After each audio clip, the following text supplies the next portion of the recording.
and welcome. I'm Ijoma Onyato. Tonight, the Independent National Electoral Commission says all is set for a successful conduct of the Osun State governorship election tomorrow, pledges to make poll a model for others in 2019.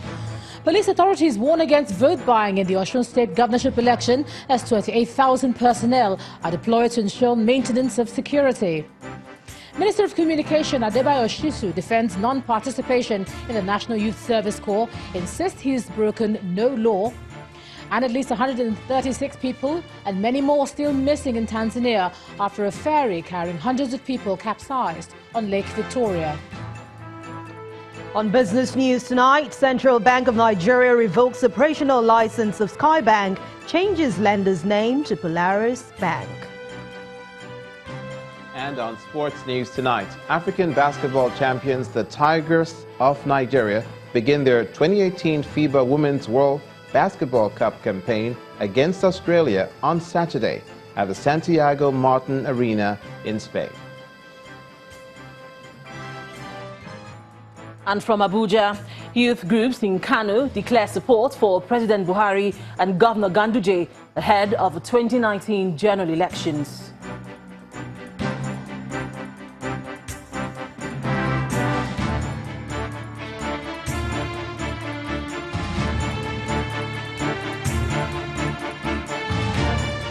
We begin tonight from Osun State, where all appear set for tomorrow's governorship election, as the Independent National Electoral Commission says it's put everything in place to ensure that the election is hitch-free. The INEC Resident Electoral Commissioner in Osun State, Mr. Olusegun Agbaje, says the Commission is ready to conduct a model election that will be applauded by Nigerians. Our correspondent, Larry Lasisi, reports. It's less than 24 hours to the Osun State governorship election.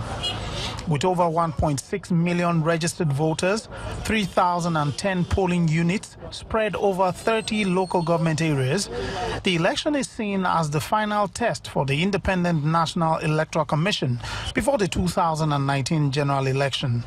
But how prepared is the Commission for the Osun State governorship election? INEC is very, very much ready for this election.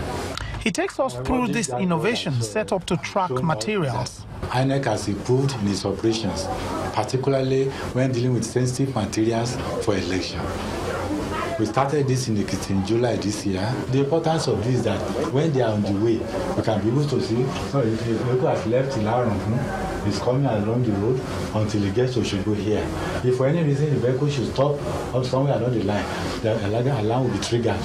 When we'll be able to challenge, interrogate whatever is happening. The Election Commission gives further clarification on the Commission's restriction on the use of mobile phones within voting booths. So it is also good for you to have your phone, but you are the one to decide on where you want to leave it or who you want to leave it with. The Commission does not want to bother itself along that line, so as not to have argument with people after it, in case somebody has something else happened. Another innovation is the introduction of the Braille ballot guide for the electorate who are visually impaired. They have done something very wonderful, in the sense that what has never happened in the history of Nigeria and what has never happened in the history of the whole Africa is being introduced for the first time, and that is happening in Osun State. Residents are also looking forward to the polls. Everything is okay. We're satisfied with the arrangement. If they go by what we've had, I think I'm satisfied. The Electoral Commission says it is ready, and the electorate are hopeful that the election will go as planned. But it is one thing to plan. We will be here to see how the Osun State governorship elections unfold.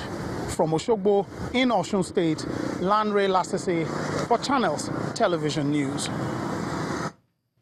And staying with the election, Osun State is set to witness the 7th off-election cycle, and the security agencies are giving the assurance of protection of lives and property.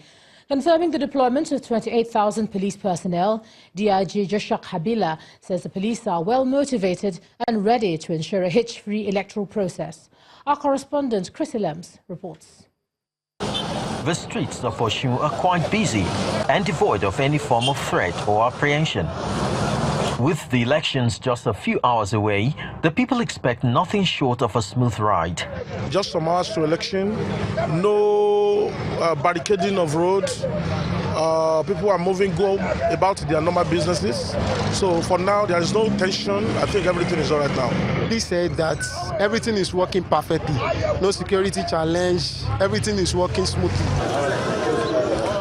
28,000 police personnel have been deployed for the exercise.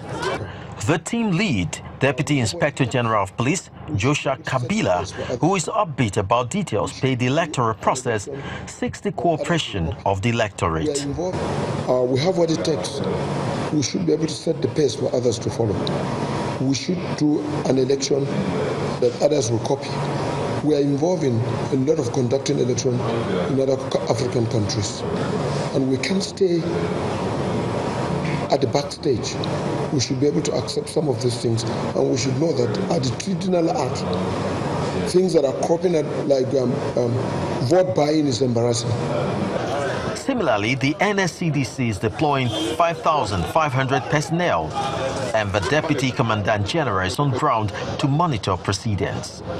We have the number, and we also have the specialized groups, the units and the sections that are professional, thorough professionals, apart from being civil defenders.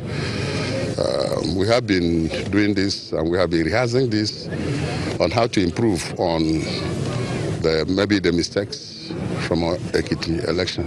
Electoral integrity is germane to the success of this election. And to achieve this, the role of security agencies and their conduct cannot be overemphasized, which is why effective deployment, the right motivation and education could be the magic we are looking for here. From Ede in Osun State, Chris Lems, Channels Television News. Well, we have a team of correspondents covering every angle of this election. Let's take you live now to Osogbo, where our political correspondent Seun Okinbaloye is standing by. Seun.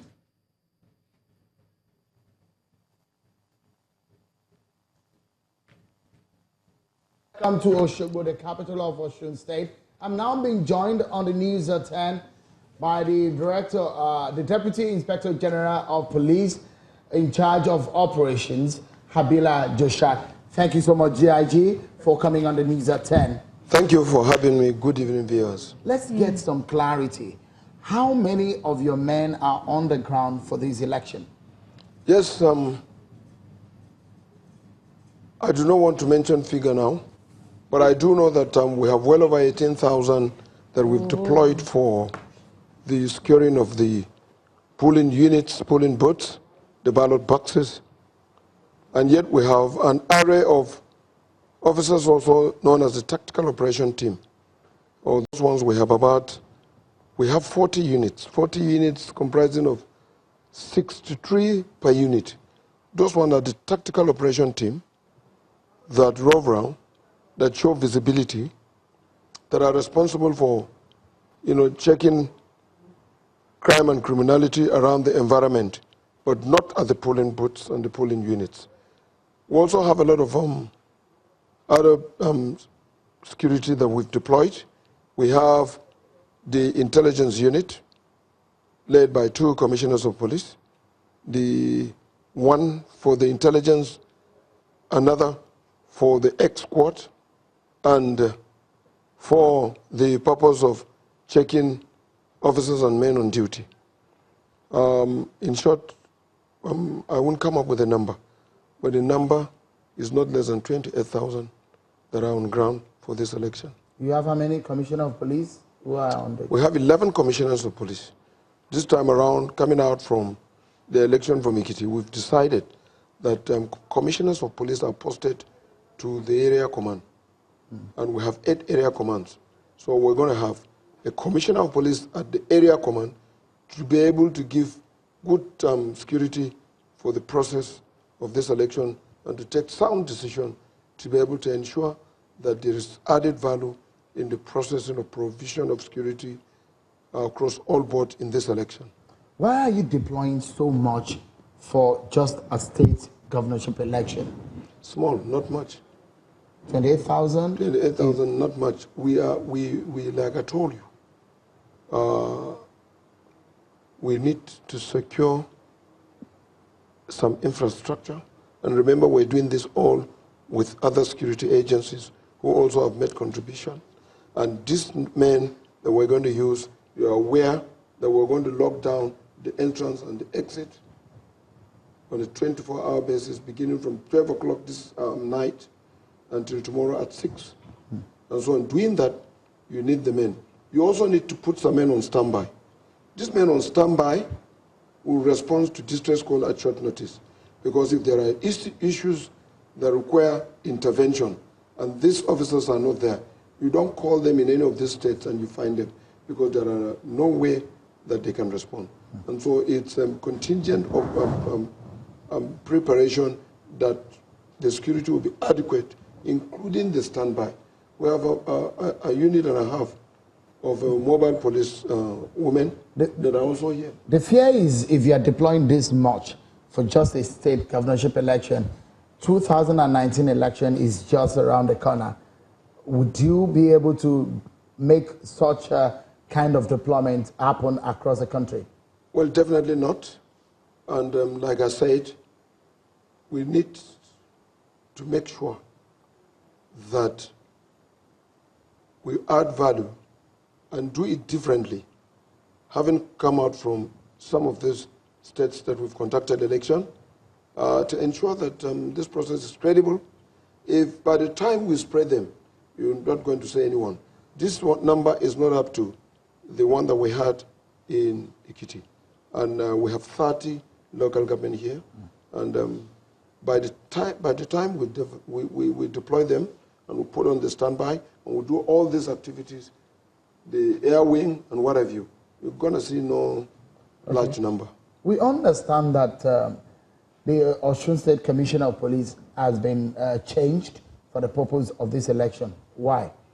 I told you, coming from the past elections, if someone who is very important for this process is raising some issues and does not want him around, of course, he hasn't anything to do much. The best thing is for him to step aside and we'll put someone that is just new there, because he's not going to use any experience. All of them that are here, all the commissioners have participated in election monitoring, election supervision, and election security. And so it's no cause for alarm. The issue of vote buying is a critical one leading up to this election. What are your strategies to curb it? You are going to see a very, very robust action towards that direction. Remember that the 2011 electoral law, as amended, has part of it as offenses on election day. And out of that, you will see anybody who tried to canvass for votes, anyone who tried to coerce people for votes, and that includes anybody who want to influence and want to pay money or to sell his votes, fall within this range. And so INEC, in its own wisdom, have decided that we put all this to check, and and that's why we're saying that we have a lot of intelligence platform, intelligence officers, men of who are going to, including the DSS and the Nigerian police and other security agencies, who are going to look out for such people, and they will be arrested. So we've arrested 6. So you are ready for this election? Very, very ready. Well, we must leave it at that. DIG Habila Joshak, in charge of police operations, thank you so much for talking to us on the News at 10. Thank you for having me. Ijama, and that's it from here in Oshogbo. It's back to you now. Thanks a lot, Sheon. Live there in Oshogbo on the eve of the Osun governorship election. And in part 2, after the break, PDP presidential aspirant and former Kano State Governor Rabiu Kwankwaso sheds light on his defection to the PDP. That's in a moment. Do stay with us.